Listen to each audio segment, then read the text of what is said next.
Middle east एक बार फिर ऐसी मोड़ पर खड़ा दिखाई दे रहा है जहां से हालात किसी भी वक्त बड़े क्षेत्रीय युद्ध में बदल सकते हैं। गाजा में महीनों से जारी तबाही, हजारों मौतें, बर्बाद शहर, मानवीय संकट के बीच अब बेंजामिन नेतन्याहू के नए ऐलान ने पूरे इलाके में तनाव की आग को और भड़का दिया है। इजरायली प्रधानमंत्री ने साफ शब्दों में कहा है कि उनकी सेना अब गाजा पट्टी के 70% हिस्से पर सैन्य नियंत्रण हासिल करने की दिशा में आगे बढ़ेगी। ये बयान सिर्फ एक सैन्य घोषणा नहीं बल्कि मिडिल ईस्ट की राजनीति, सुरक्षा और भविष्य को झकझोर देने वाला संकेत माना जा रहा है। नेतन्याहू ने वेस्ट बैंक में आयोजित एक कार्यक्रम के दौरान कहा कि इजरायल पहले गाजा के लगभग 50% हिस्से तक पहुंचा था, लेकिन अब उसकी सेना 60% इलाके पर नियंत्रण स्थापित कर चुकी है और अगला लक्ष्य 70% क्षेत्र तक कब्जा बढ़ाना है। उन्होंने कहा कि इजरायली सेना धीरे धीरे अपने ऑपरेशन का दायरा बढ़ा रही है और हमास के खिलाफ युद्ध तब तक जारी रहेगा जब तक संगठन को पूरी तरह कमजोर नहीं कर दिया जाता।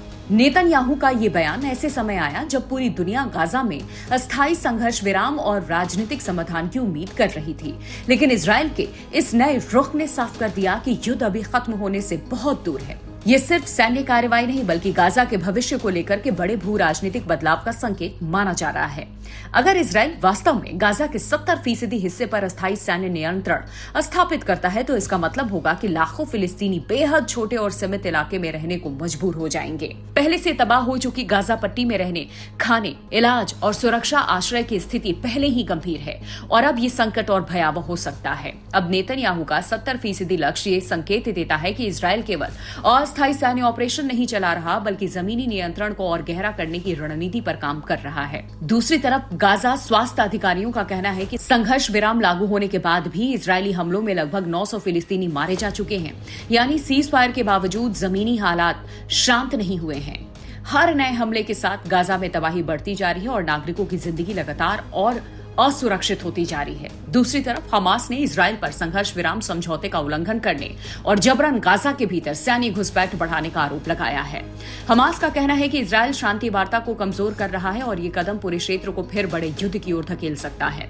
संगठन का दावा है कि इजरायली सेना लगातार सैन्य दबाव बढ़ाकर गाजा के भूगोल और जनसंख्या संतुलन को बदलने की कोशिश कर रही है। वहीं इजरायल का तर्क है कि हमास को खत्म किए बिना देश की सुरक्षा सुनिश्चित नहीं की जा सकती और भविष्य में होने वाले हमलों को रोकने के लिए सैन्य कार्रवाई जरूरी है। लेकिन इस पूरे घटनाक्रम का असर सिर्फ गाजा तक सीमित नहीं रहने वाला है। मिडिल ईस्ट पहले ही कई मोर्चों पर अस्थिरता का सामना कर रहा है। लेबनान में हिजबुल्लाह लगातार इजरायल को चेतावनी देता रहा है, जबकि ईरान पहले ही इजरायल की सैन्य कार्रवाई को लेकर बेहद आक्रामक बयान दे चुका है।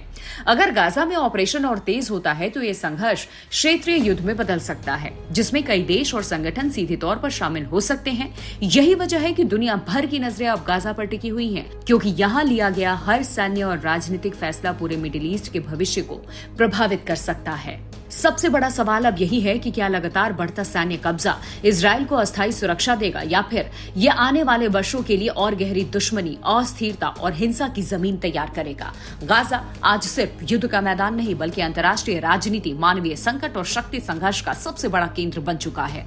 नेतन्याहू के इस ऐलान ने साफ कर दिया है कि आने वाले दिनों में गाजा सिर्फ एक क्षेत्रीय मुद्दा नहीं रहेगा बल्कि पूरी दुनिया के लिए चिंता का सबसे बड़ा केंद्र बन सकता है। युद्ध विराम की कोशिशों के बीच टैंकों की बढ़ती आवाजें, बमबारी के साए और लाखों लोगों की अनिश्चित जिंदगी ये बता रही है कि मिडिल ईस्ट अभी भी शांति से बहुत दूर खड़ा है।